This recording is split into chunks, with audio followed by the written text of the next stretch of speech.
Coming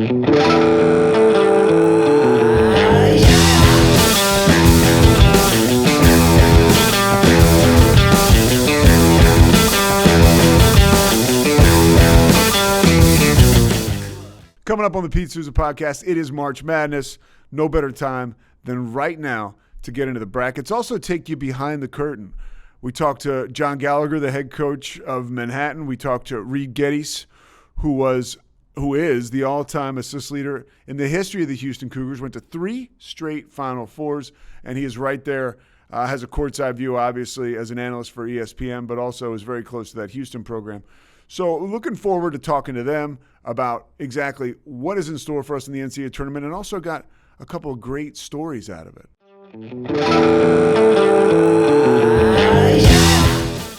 All right, so this is Pete Sousa. I'm sitting here with Mike Hamilton. This is the first iteration. Is that right? Yeah. I mean, we've done it before, but not like this. Yeah, no, this is a whole different thing. I don't want to reveal what's in store, but there are huge plans for this show.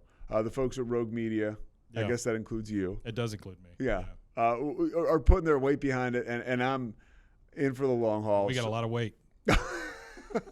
We got plenty of weight, and we really do. I touched on it on top, but to sit down with John Gallagher and with Reid Gettys to talk about March Madness was very cool. One of the things, and you're in there in the other room, you can't hear. All you can hear was me. Yeah. As you produced it. Yeah, it's horrible. The couple things that I heard that I loved, John Gallagher talked about, because the NCAA transfer portal just opened up. Yeah.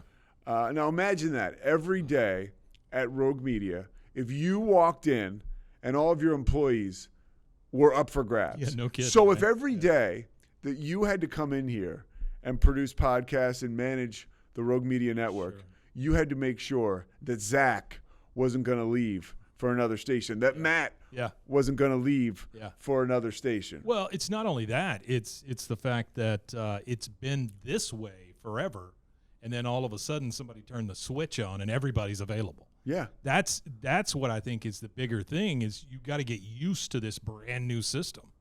Yeah, and one scared the hell out of me as far as being a coach. One of the nuggets, everybody else too. One of the nuggets we got from John Gallagher was, he said sometimes he feels like more of a CIA agent or an FBI agent checking guys' backgrounds who are in the portal. Oh yeah, I don't doubt that. Yeah, more. Well, I mean, look at Alabama's coach. I mean, he basically left because of the portal. Nick Saban. I mean, that's Saban. He's been there for a million years. He has a name, Alabama's coach, Nick Saban.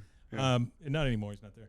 But no, I'm just saying that he basically came out and said, that's one of the reasons he left, because the whole landscape changed. Yeah. He didn't know how to navigate it. Well, it's amazing what's happening. And then we talked to Reid Gettys about the University of Houston, the Cougars, amazing stories about. Yeah, it's a good story. Guy V. Lewis, his old coach, and playing with Clyde Drexler, Hakeem Olajuwon, going to 3 straight Final Fours. Pretty good, right? They were really good. He's got amazing stories about that game that was played at the Astrodome between UCLA and Houston. Basically, the greatest game ever played in 1967. Elvin Hayes, the first national TV game, first game played at a stadium. I didn't realize that. Yeah. It was the first national TV game? First game played on national television. Dick Enberg called it. Oh, wow. Yeah. Yeah. So I heard you talking about the Astrodome. I didn't hear the whole story, but it's like 60, 70,000 people or whatever. I mean, the place is huge. And so for basketball, that seems like a huge arena. Yeah.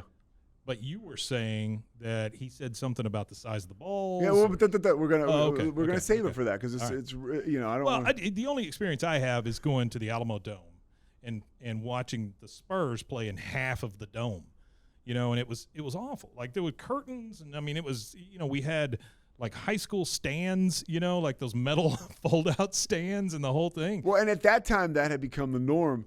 Yeah. And for lack of a better term, organizations and teams were somewhat mailing it in as far as like the setup. And you mentioned the drapes. Yeah. So that's something that's really interesting that Reid talked about. Myself, just to give a status quo, I'm leaving tonight. I got an NIT game. So I'm leaving at 9:30 tonight. I get in at 11:30 into Iowa. Pumped. I got Iowa and Kansas State.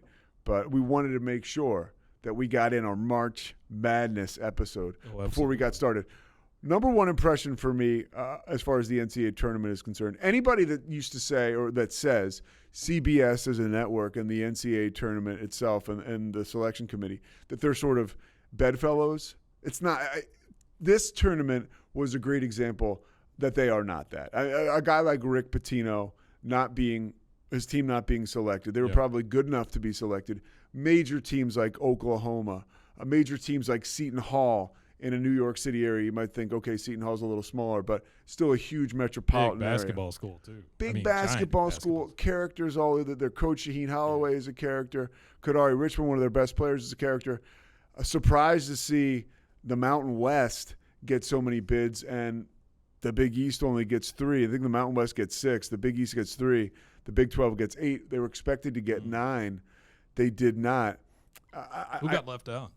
Kansas State, well, we knew they were going to get left out, but they were flirting with it at the end. So was Cincinnati. Oklahoma was the last team out. Gotcha. Again, like the second time in 3 years. Yeah. So that's a bummer. And as a result of that, last night I was getting ready to get my assignment for the NIT, much like last year. You find out at 8:30, 8:45, because after the NCAA tournament bids get released, okay, well then who's left? Let's put together the NIT. And so it's a pretty cool process. It's tightly wound. But at the same time, last night, teams like St. John's, like Oklahoma, big-name teams were turning down these bids because for whatever reason, and John Gallagher talks about that, these teams, marquee teams, you would think of marquee programs, decided they did not want to take an invitation to the NIT. They wanted to get started on either their rebuild or like their retention. We mentioned Mike Hamilton walks through the door at Rogue Media. Is he going to go play what he considers to be an exhibition game? And when he knows that maybe somebody that works over at, Z100 is on the market and Mike might be able to pick him up. It might be Z100. Well, it might be time better spent working on the guy over at Z100 to recruit him over to Rogue Media. That's true. Than to try and win a postseason tournament that your fan base and your alumni thinks doesn't mean anything. Well, the one thing I heard as I was going through the control room there was he was talking about setting people, and taking the L, getting healthy, and then going. Well, that's what playing. Reid was saying. Yeah. That's a really good point, and you don't see that much in college at all. Yeah. Well, see, we're getting mixed up now, Mike. This is what happens when we got this laissez-faire attitude. Now you're mixing up the guest, and it's clearly time to get to the guest. I feel like you and I have gotten lathered up. We're feeling exactly what this show is going to be about. Again, remember, this is the first time we're doing this, but John Gallagher, we appreciate him so much, head coach of Manhattan, Philly guy, Reid Gettys, ESPN analyst. I figured if there was one guy to talk about the Big 12, it was going to be him. We had King McClure, but a scheduling problem with me that I had to leave town early. So we'll have King next week. We look forward to getting some other big-time coaches and analysts to talk about the NCAA tournament. We're going to pick up next week, but right now, it's all about right now, right, Mike? That's it. You got it. All right, we're going to start off with John Gallagher, the head coach of Manhattan.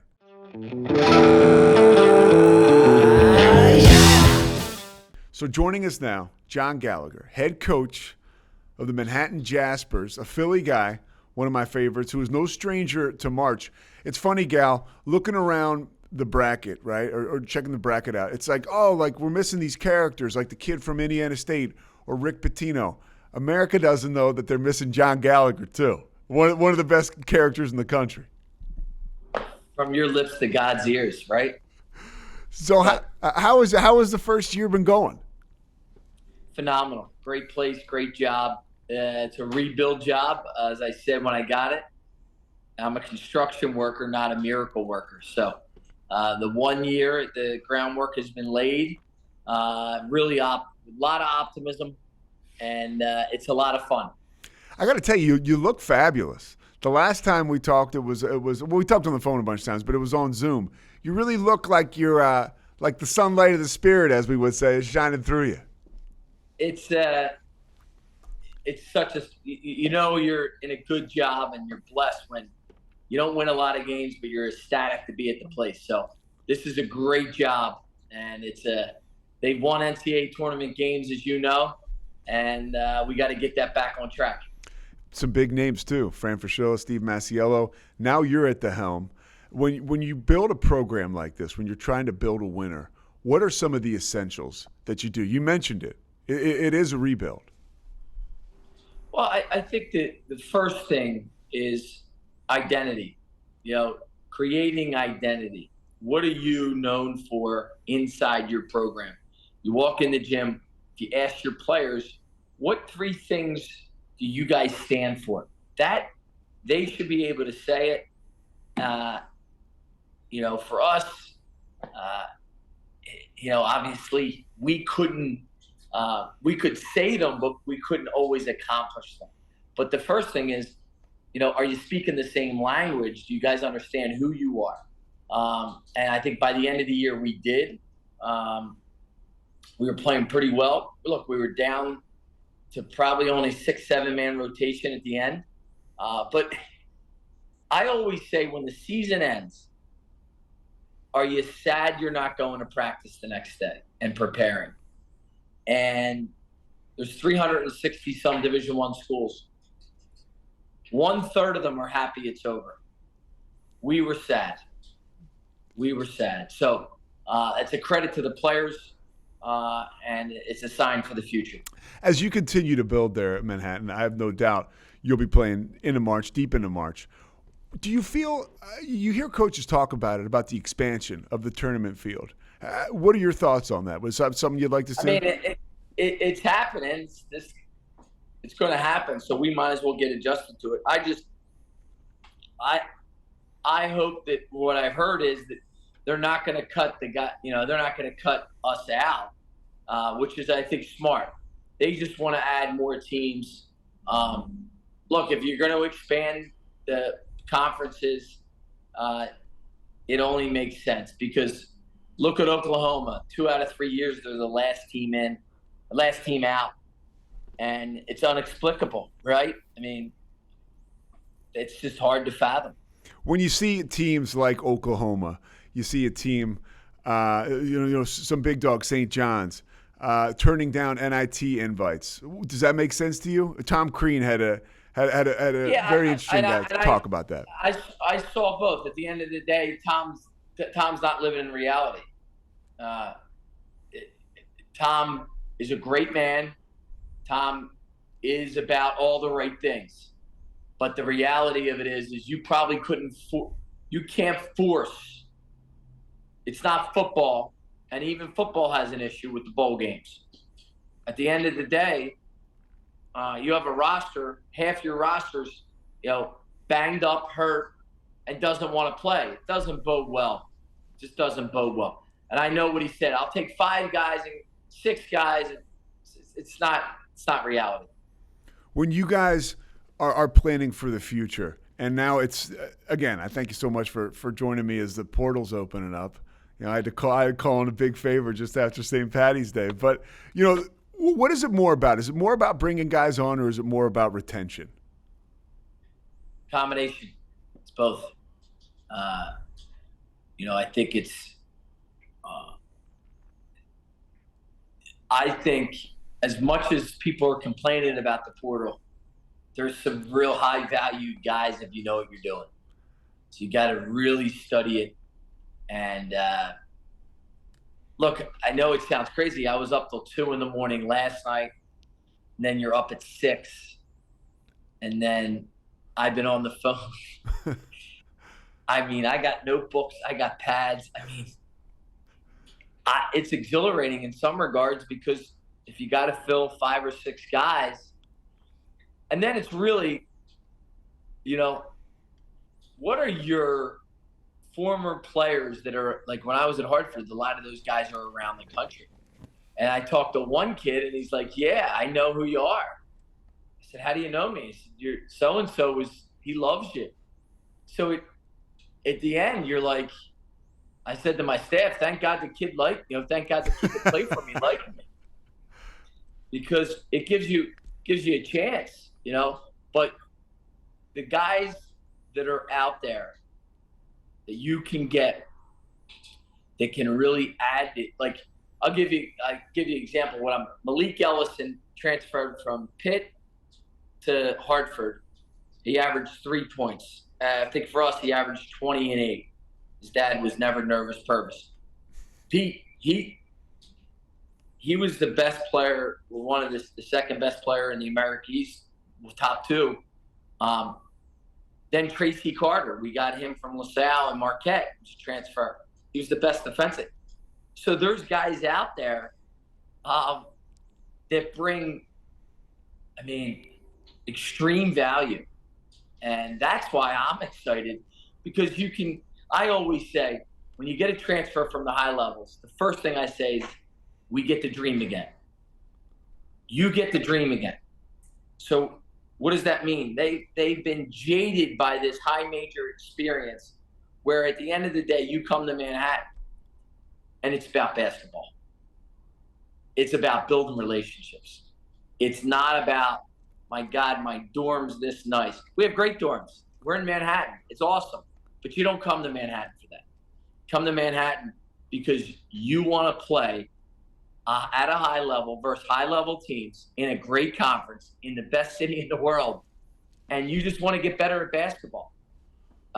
You're not coming here because we got a beach a mile away, right? We're in the city. We're about basketball. If you're a basketball person, you will love it here. It's like the old Fran O'Hanlon line, right?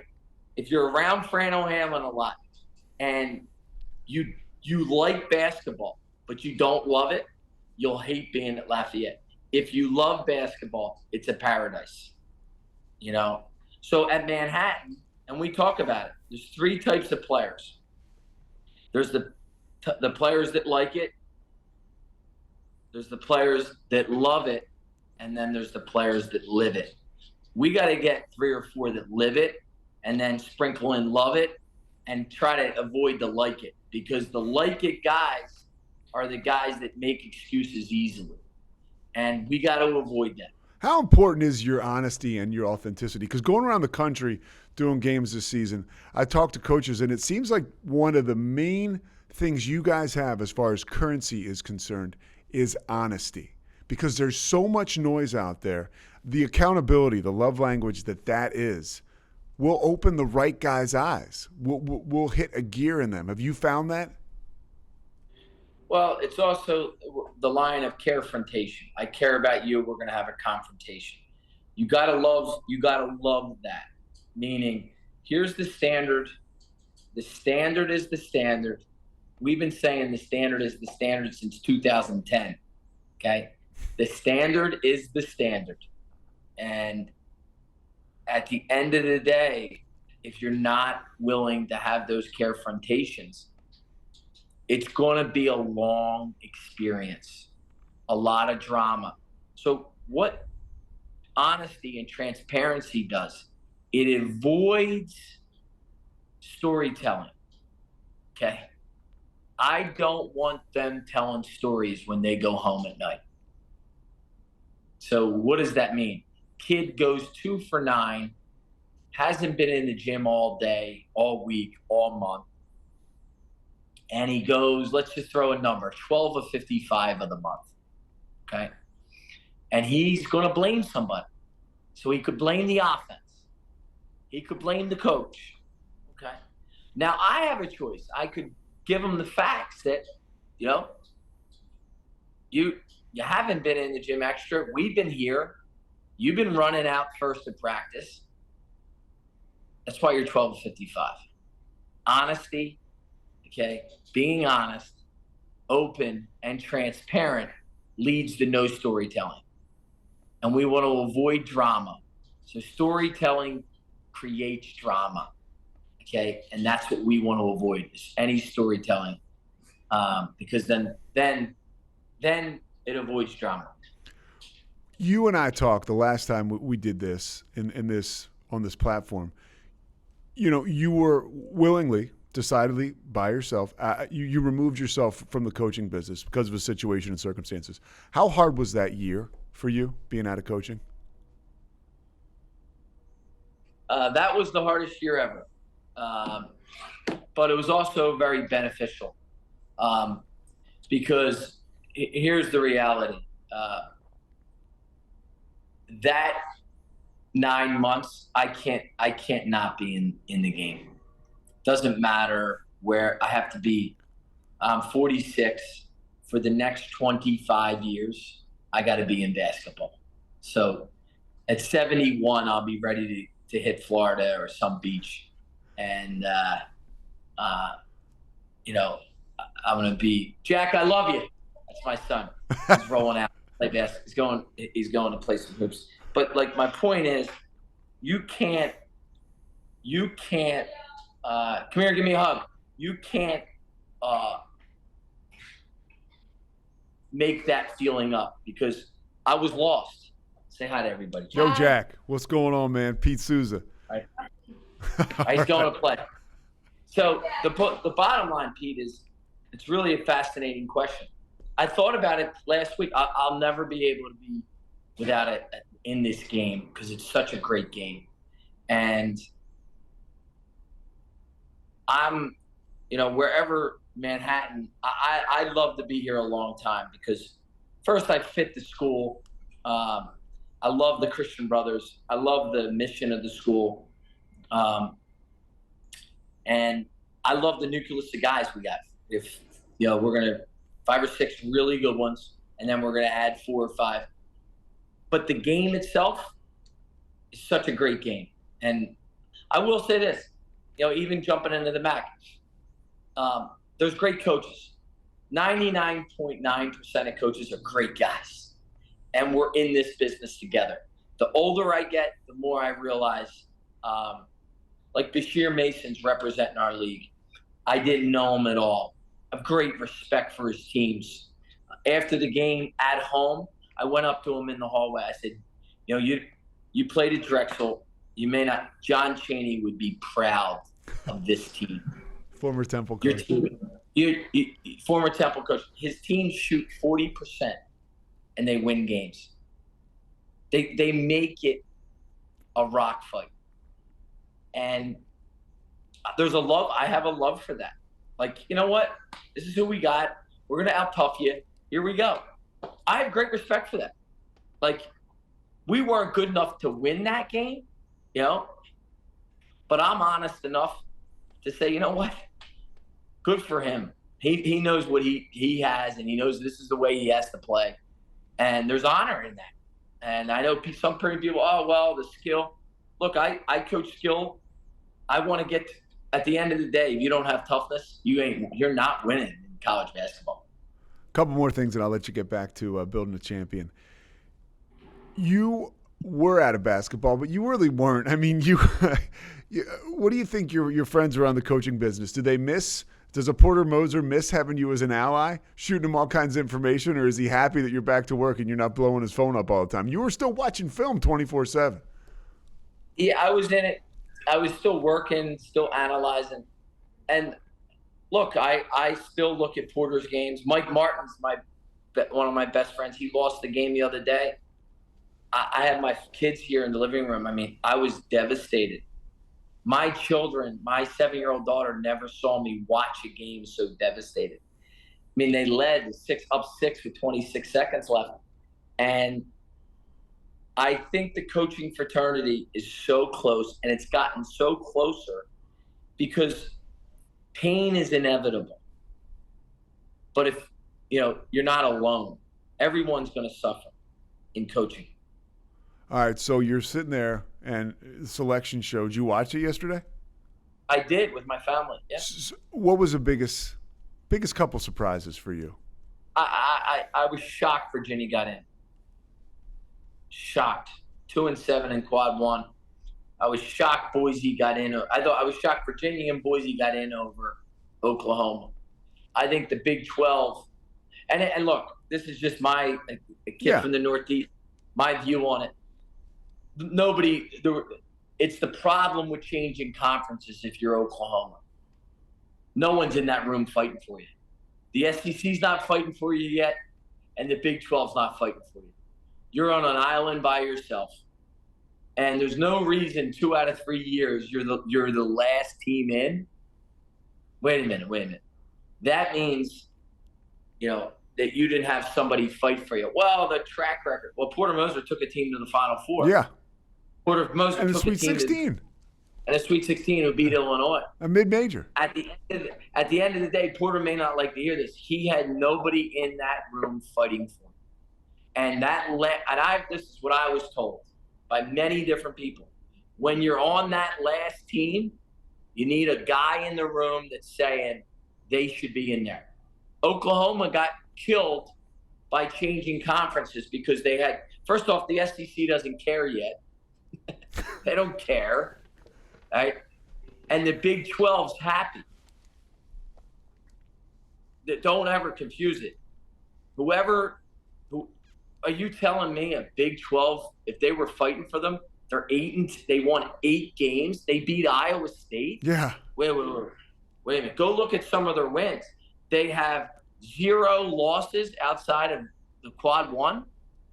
Wait. There's something wrong here. What about? Go ahead. If you look at it, just by the numbers, all right, Florida Atlantic gets an 8. Let's put the resumes up of Boise. Okay, Florida Atlantic, Oklahoma, and take the names off, and Virginia. Oklahoma's won in the tournament of those 4 teams. Not even, take the numbers out. At the end of the day, man, I talked to Porter last night. I just said, Porter, you didn't have somebody fight for you in the room. I don't, you can say, oh, I'm crazy. At the end of the day, the last team in, oh, well, Virginia was 10-10 in quad 1 and quad 2. They were 2-7 in quad 1, 8-2 in quad 2. No, I'm not buying it. And 7 of their losses were against teams not in the tournament. If you look at it by the numbers, doesn't make any sense. And the Mountain West gets 6, the Big 12 gets 8, and the Big East gets 3. How does that happen? Now, I will say this, Dave, at the end, 4 of those bids get taken. I think the committee, maybe his heads was spinning. You know how a game gets too fast for guys? I think the weekend got fast for them. I do. Like, the game got fast, the weekend got fast. Oh, I heard they were up till 2 in the morning. You should have been up to 5.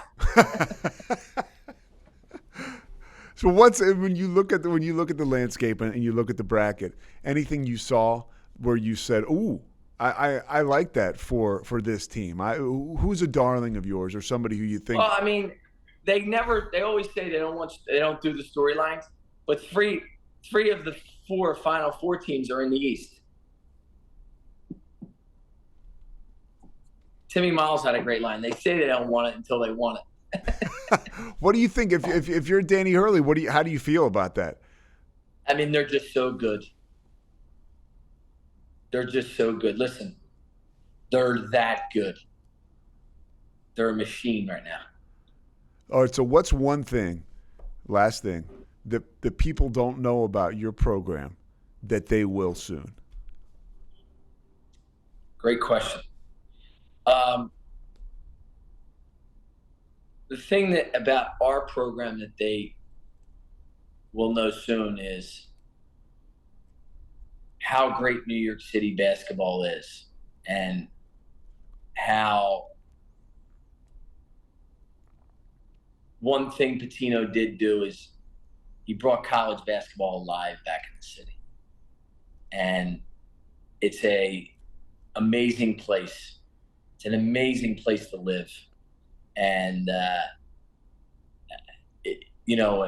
as they say, Jack Sikma said to me one time. Jack Sikma. When I was coaching his son, Nate, he said, the great ones chew on the game. And you can't stop chewing. You got to keep evolving, and you got to keep finding ways. How are you going to play? How are you? At the end of the day, the things that people don't realize is the energy it takes to play and sustain at a Division I high level. And we will get there. I got Iowa, Kansas State tomorrow night. You got anything for me to tell Fran McCaffrey? Iowa, Kansas State. Tell Fran that my sister Joni, he was at my sister's house the other night for dinner about a month ago. My sister Joni's best friends with Fran's wife, Margaret. they're the best family. Just ask Fran, how did you get the nickname White Magic? You got it. Because he was the best passer in the Sunny Hill League back in the day. I can't wait. He was the top recruit in the city. Oh, he's a legend. He was a hell of a player. Yeah, you're a hell of a guy. And he's a great guy. He got Iowa. Who do you have? Iowa and Kansas State. The first round of the where's it at? NIT. It's in Iowa City. I feel like you. I'm getting on a flight tonight at 9:30. I'll land at 11:30. Get a real good night's sleep. I got a couple shoot-arounds, and then the game tomorrow night on ESPN. It'll be a great game. Iowa plays a fun brand. They play fast. Who you got? Can you tell me who's your NCAA champion? UConn. Yeah, UConn. All right. I'm the Captain Obvious here. They are the only team I think that could beat them is Houston. I even think Purdue. I think Purdue could give them a great game, but I think Houston. I worry about Houston and just are they healthy? Did they stay healthy? Is that true, John, where teams can peak too early? Is that true, or does a guy like me just think that? Because 2 weeks ago, nobody in the world could beat Houston, I felt. Well, that's the sad thing is if you look at Oklahoma's game against them, it's 85-all. If you get to stop, late in the game, Oklahoma could have beat them. But again, there's so many possessions that you could circle in these games.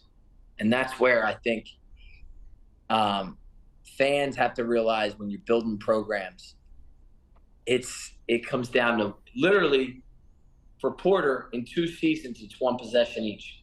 Think about that. That's a fine line. But for people like me who don't know, when you pop on the computer to get on the portal, what does that look like? Do you just log in? And are you looking at like a website? Yeah. A log in, website. You got assistant coaches. And then you're doing background checks. You're more like an FBI, CIA agent doing intel on, is this kid a good kid? Does he fit your program? Then you start saying, how did he only play 11 minutes in this game? And then why did he play 28 in this game? And you get same answers. Oh, he went with somebody different in the rotation. You very rarely get he had a bad attitude walking to the bench. How exciting is that? It must be exhilarating. You have this whole lot of kids who are stars in the making, or maybe they just weren't used the right way. You probably have to rein yourself in sometimes because a guy can be so excitable on paper or on the court. Well, you got to make sure that your nucleus of guys is the key. The guys in your program, and then you got to keep adding and to win the MAC. If you can win the MAC, you can go deep into the NCAA tournament. It's proven. St. Peter's a couple years ago. Iona. If Iona doesn't play UConn last year. Remember, Iona led UConn last year in that first game. Yeah. I just think this is a league. If you can win this league, you can win games in the tournament. All right, Cal. I love you, brother. I'll let you go. Thank you so best. much for your time, man. I really Great appreciate it. Yeah, thank you for everything, man. Take it easy. Thank you, brother. All right, See later.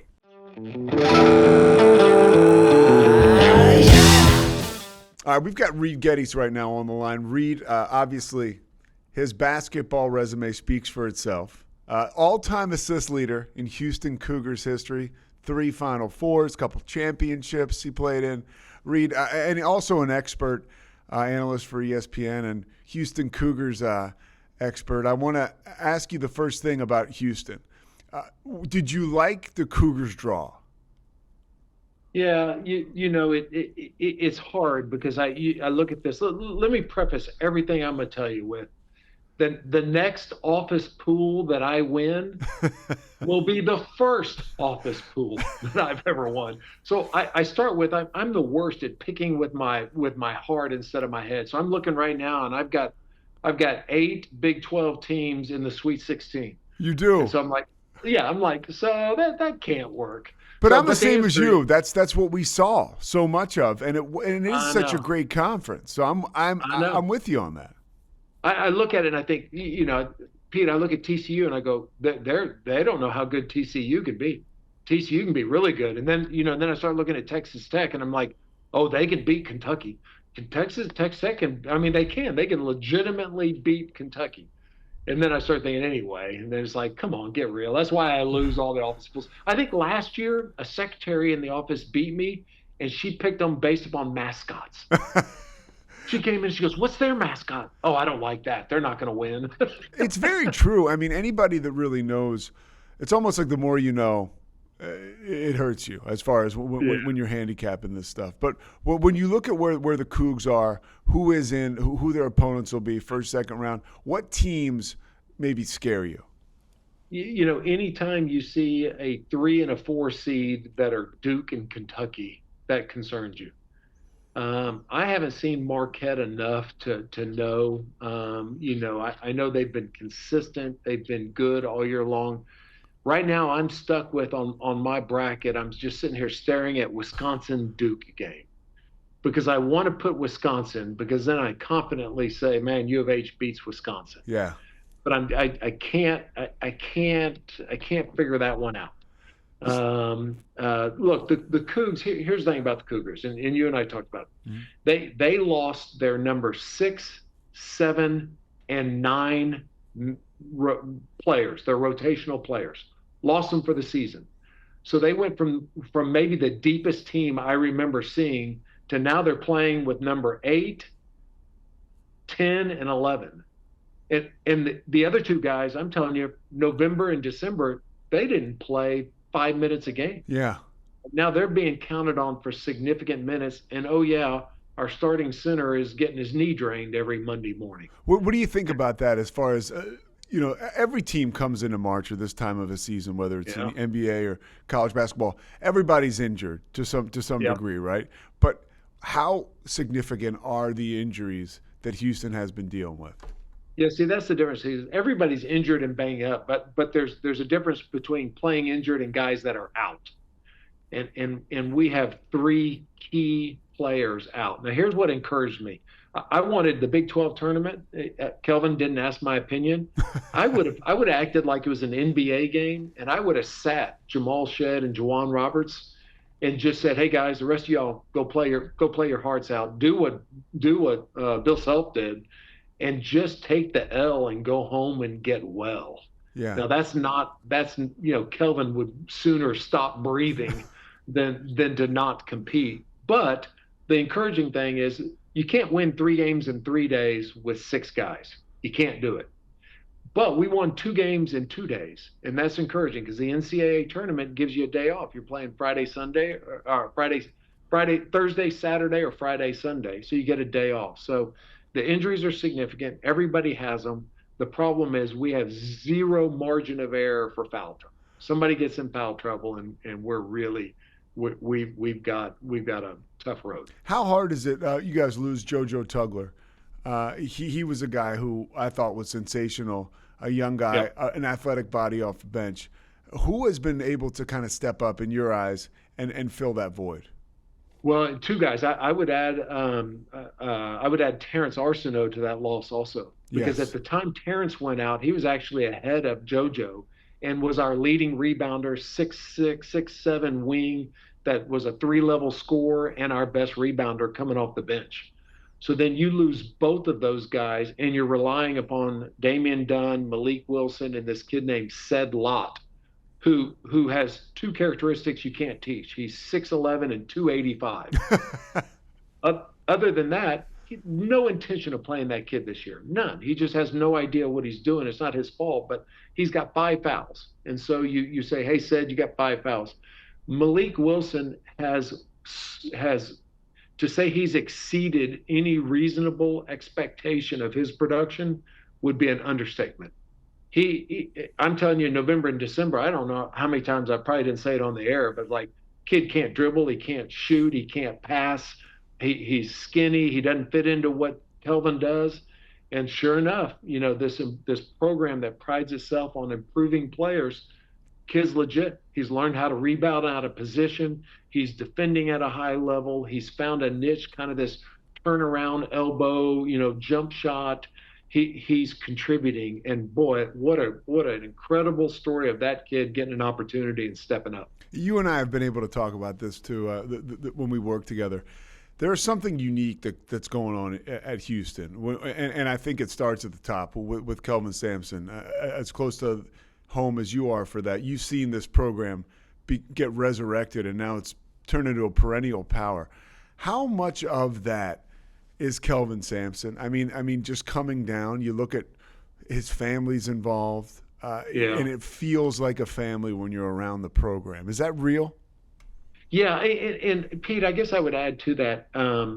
The short answer is all of it is Kelvin, 100%.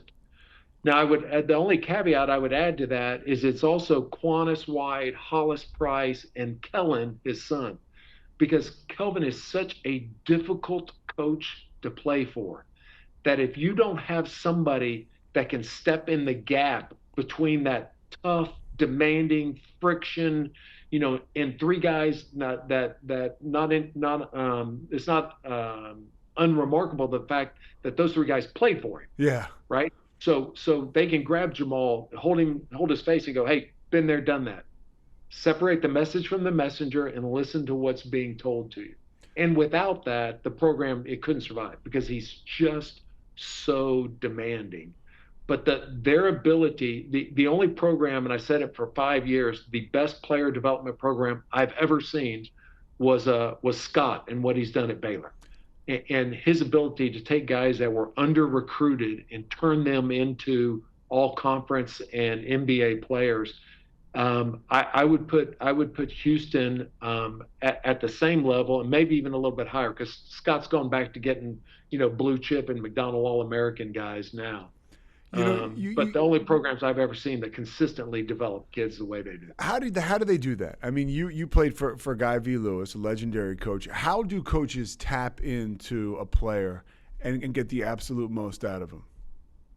Yeah, it's interesting, because if you knew the answer to that, everybody would do it, right? And everybody would.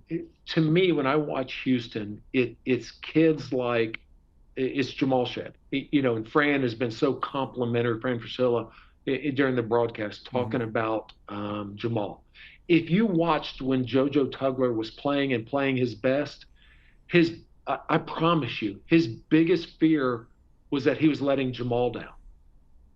And so something would happen on the court, and the bench would be over here, and Jamal would be over here, and JoJo wouldn't go like this, he'd go like this. He'd look at Jamal. And he'd look at Jamal. And Jamal nodded. He'd be like, "Okay, all right, all's good." And you talk to Jamal about that, and he says, "Well, that was Dejan Giroux." And you talk to Dejan Giroux from 3 years ago, and he says that was Galen Robinson. And so it's this ability that good teams, coaches lead. Great teams, the players lead. And he's put in this culture to where the young guys, when they're coming up, they're learning X's and O's, but they're learning the culture, and then it's self-perpetuating, which to me is the most. Look, I said the other day to a group of alumni, I said, this is the golden era of U of H basketball. That's saying something. Bar none. I mean, and to me, it's not even close, because Guy, as much as I love Guy Lewis, he did it with Elvin's team and the same 4 or 5 guys. 2 years in a row. He did it with our team, the same core guys, 3 years in a row. And other than that, well, the team hadn't been back to the Final Four in 34 years until Kelvin did it. And Kelvin's now gone to 5 Sweet 16s, would have been 6, but for the COVID year. And in his ability, he's losing 3 and 4 rotational players every year. And the ability to keep that going is unlike anything I've ever seen. Were you surprised that Oklahoma didn't get a bid? You and I may have even talked about it on the air, that at the end of January, I was still saying Oklahoma may be the best story in the Big 12. Yes, they were ranked in the top 15. Oklahoma and BYU came out of nowhere. I mean, and it was unbelievable. And then the bottom just kind of falls out, and that's a testament to the Big 12. That a loss can turn into 2 or 3 really quick, can turn into 4 out of the last 5, and then suddenly the snowball's rolling down the hill and you can't stop it. So the answer is yeah. Where do you stand with net rankings and the analytics that come into play when you're selecting these teams? I don't know. You've got to quantify it. You've got to come up with a system. It was interesting because, and this is like old guy yelling, "Get off my lawn!" Let's right? go, bring it on.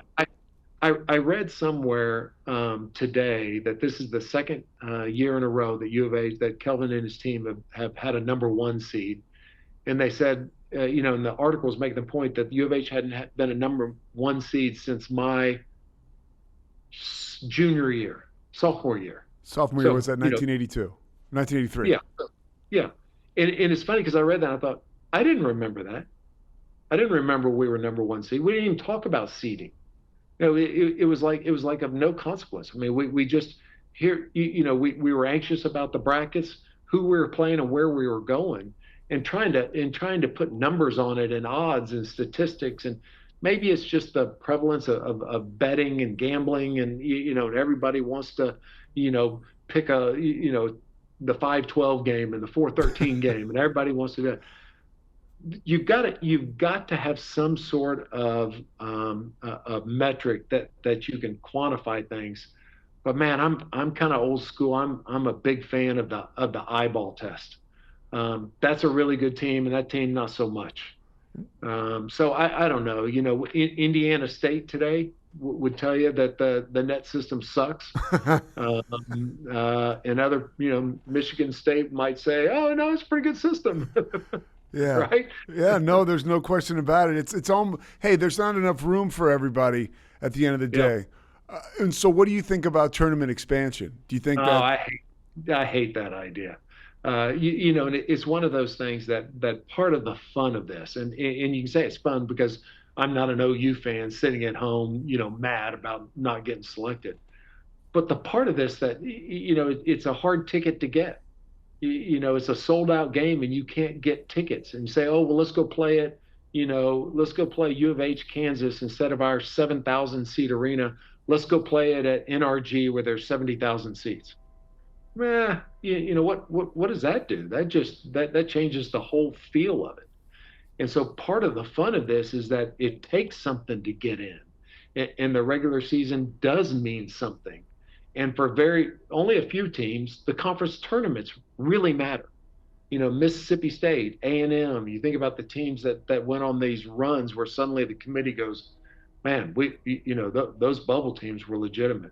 But I just, man, it ain't broke, so don't fix it. How much different is, the tournament? Because I don't even want to say, hey, there's so much other stuff around it today as opposed to when you were playing. There was still a lot around it, but not as many networks, not all the social media and stuff like that. What was it like? What kind of a transition was that like for you when you're finished with the Southwest Conference and regular season play and you advance to play in the NCAA tournament? Yeah, we started every season. Coach Lewis had the same talk, and Coach the Final Four in his eyes. He'd say there's no sporting event like it. Soccer fans will talk about the World Cup and World Series and Super Bowls. He goes, there's no sporting event like the Final Four. Now, he said, I want you guys to know I already have 2 tickets and I'm going. It'd be really cool if y'all come with me and we go as a team, but I'm going. And he said, so we're gonna win conference, we're gonna win the conference tournament, and we're gonna go to the Final Four. Every year, flat out, those are the 3 goals, and you just move from one to the next. And the good news is that they're not mutually exclusive, right? You don't have to win the tournament. You can come up short like U of H did, and you're still a number 1 seed. You don't have to win the Big 12 regular season title like Iowa State, and suddenly you're underseeded as a 2 seed. And so to me, man, that's the fun of it. The biggest challenge, let me tell you something. I did a NIL deal with Jamal. We filmed something, I guess it was a week ago, Monday or Tuesday. And I told, he said, he goes, you got any advice? And he went to the Final Four as a freshman. I said, here's my advice. Find time for quiet and peace and away from everything. And that's the hardest thing for these kids, because I remember putting on my shoes, getting ready to go to the NCAA tournament in the locker room, and there were 3 news cameras filming me. And it was like, come on, man, I'm just putting on my shoes, for crying out loud. And it's the constant attention. And so you multiply that by 1,000 with social media, and then you multiply it by another 500 that these kids now have commercials and photo shoots and NIL deals. I said, I just looked at him and I said, dude, you need to find somewhere. I don't know where it is. I don't know whether it's church. I don't know if it's quiet time. I don't know whether it's a Bible study. I don't know what it is, but quiet. Nobody around, nobody pulling at you, where you can just be quiet.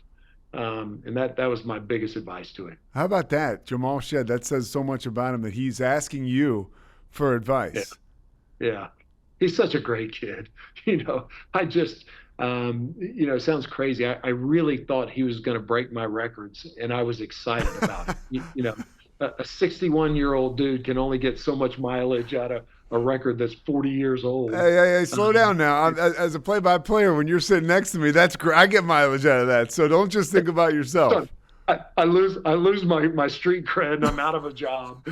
But he is such a good kid. And when you're alone with him, man, he's got this big personality, and he's funny, and he's sincere, and he looks you in the eye, and just, he could not be I told him, I said, in 40 years of watching the team and being around it, I've never been so proud to have a kid represent, our school, our city, our program, than that young man.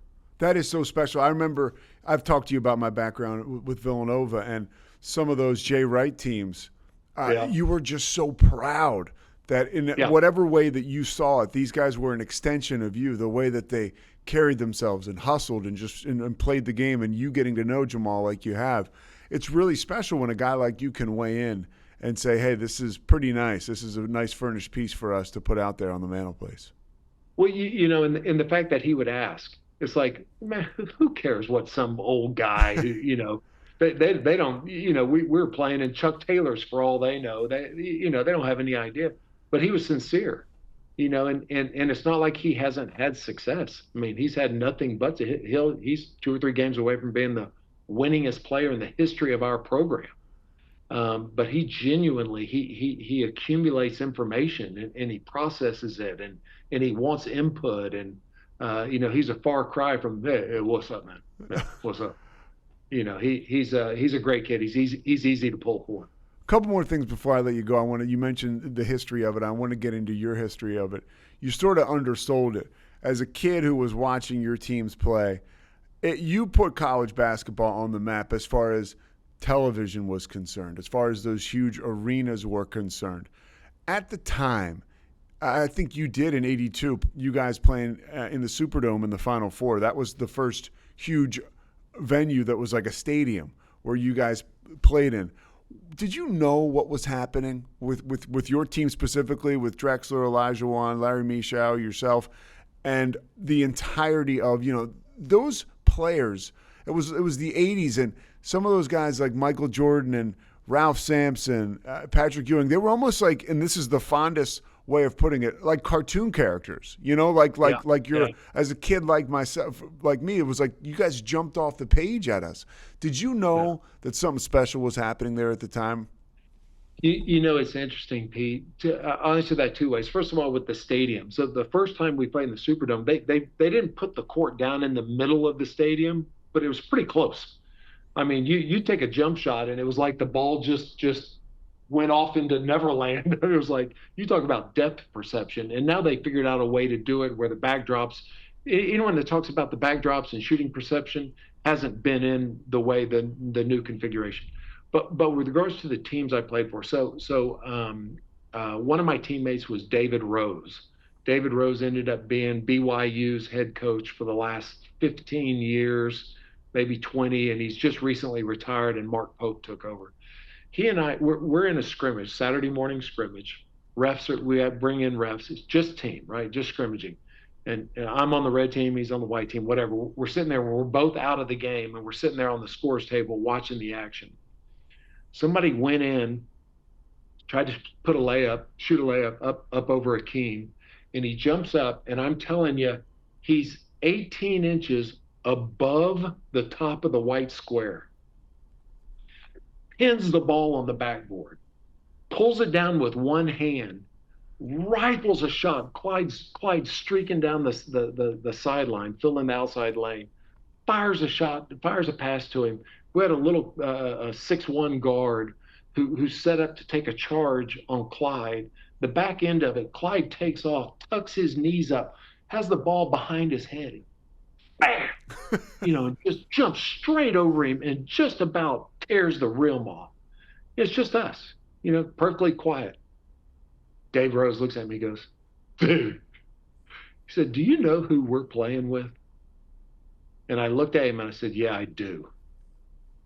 And it's funny because people always expect you to say, oh, I didn't appreciate it at the time. I didn't realize it at the time. And the answer is I absolutely realized it at the time. It was like, these guys are just different.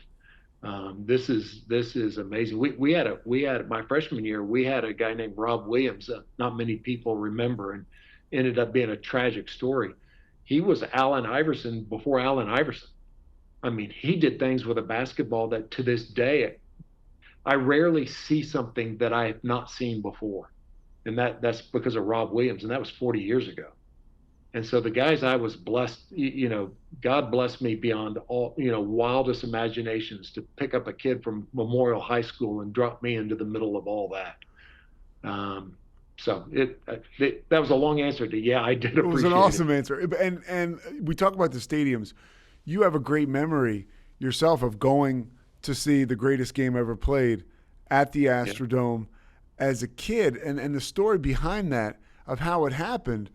Your former head coach at the time, Guy Lewis, is amazing, and he's really sort of pushed basketball into that national television stratosphere. And now here we are today, where you can't turn around without a game being on television. Thank God. So, Coach, everyone talks about the Texas Wesleyan teams, the UT El Paso for integrating basketball in the South. I would argue that Coach Lewis had as much to do with that as Texas Wesleyan. The next year when he brought in Elvin and Don Chaney, and he tried to recruit Big Daddy Lavin, who was from Houston, and couldn't get him. The administration wouldn't let him. I did a panel the other day, a couple of nights ago, a panel with Elvin, and we were talking about the game of the century and talking about his teams and the Phi Slama Jama teams. And people don't realize that was the first nationally televised primetime game and the first game to ever be played in a stadium. UCLA, Houston in the Astrodome, and was it 1972 or 3? We can look it up. 67. 67, okay. Yeah, and so he's so Guy Lewis goes to our mayor, Roy Hoffines, who ran the Astrodome, and said, I want to play a basketball game, primetime TV. Well, he called John Wooden and said, will you do it? And John Wooden was like, I'm all over it. They were number 1 at the time. I think we were number 2, or I don't remember what it was.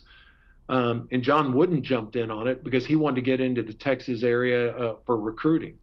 So then Coach Lewis goes to Roy Hoffines, and says, I want to play a basketball game, and Judge Hoffines was like, well, Guy, I just don't know. I mean, people won't be able to see the ball and they won't be able to see what's happening. And Guy reached into his bag and he pulls out a basketball and he pulls out a baseball. And he said, isn't this the ball you normally play with in here? And it was like, Judge Hoffines looked at it and said, yeah. He goes, well, if they can see a baseball, they can see a basketball. And Judge Hoffines said, if you can put it together, he said, I've already done it. UCLA, John Wooden's on board, and we're going to do it. So the first nationally televised game, the first game in a stadium, and then take that memory and think about the Final Fours you've seen in the last, 15, 20 years. I mean, talk about ahead of his time. And then I was blessed because I'm a native Houstonian and I was at that game. And so people talk about the game of the century. And I told Elvin that I've had a picture of him framed winning the jump ball against Lou Alcindor at the time. I've had it on my bedroom wall since I was 5 years old. And I had it in high school. I had it in college, in every dorm and everywhere I've ever lived. And to this day, it's hanging in a game room at my house. You're much smarter than this individual, but you got a little Forrest Gumpian quality to you. Wearing number 44 as well. You really do. I mean, because you were both Forrest was sensational in college. He was a standout at Alabama. Hey, I've been called a lot of things. I think I'm going to embrace that. Like if somebody could just say, "Run, Reid, run." All right, last thing I want to ask you is to dip into the history bucket one more time. What memory was the most impactful for you during those Final Four runs and those amazing teams you were a part of and those amazing college basketball games you were playing in? You know, it's interesting because it's not really the Final Four games. It's hard to say there was anything more impactful to my life than losing the NC State game on the last second air ball and Jim Valvano and all of that. You know, but then we went right back there and did it again and ended up losing to Patrick Ewing and that great Georgetown team. And it's interesting because while I appreciated who I was playing with, I didn't appreciate the historical significance of the program and what we did over those 3 years, the 3 consecutive Final Fours. And it wasn't until much later that someone pointed out to me, other than a handful of guys that played at UCLA and maybe one group at North Carolina, nobody else ever did that. The 3 straight Final Fours? 3 straight Final Fours. Yeah. And to think that I had 2 choices in college. I could go play for the Sigma Chi's at Texas, or I could go play at U of H. That was my only offer. And to think that God blessed my life by picking me up literally and putting me in a team and in an environment and in a program. I have very few days in my life. So I'm 61. And this is no exaggeration. I have very few days that somebody doesn't ask me about that team or one of those games. It's like, come on, man. 40 years later and people still talking about it that's hard to comprehend. Yeah, well, you were in trouble. You were locked in the Moody Center with me in between shoot-arounds. I think I got about 90 minutes of Phi Slamma Jam and Reid Gettys stories out of you. It's a fascinating story. It's a fascinating time, and it's also really cool to know that your level of gratitude for that is beyond. Well, it's opened doors for me my entire life. Don't tell anybody, but my GPA probably wasn't good enough to get into law school. But for the fact that our dean at the time was a big basketball fan, it's literally opened doors for me my entire life. And so, I talk to these kids sometimes when I get the opportunity. I said, man, I told Jamal the other day, I said, 40 years from now, you can be standing at half court, doing an NIL photo shoot with some kid, and you're gonna go, wow, amazing to have been a part of that. And the gratitude that I have and the love I have for Guy Lewis would almost be hard to put into words. Reid Gettys, I thank you so much for your time, man. I really do. You're somebody who I admire, and I really look forward to working with you again. You're just like one of the coolest dudes, so I really appreciate it. You're the best, Pete. I appreciate it very much. It's fun talking to you. Call me anytime you want to talk hoops. All right, Reid. Thanks so much, dude. Okay, buddy. Talk to you later, man. Bye-bye.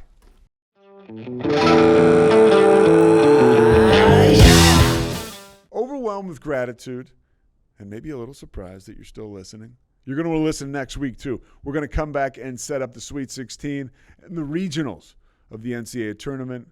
The future is bright. March is mad. I'm Pete Sousa.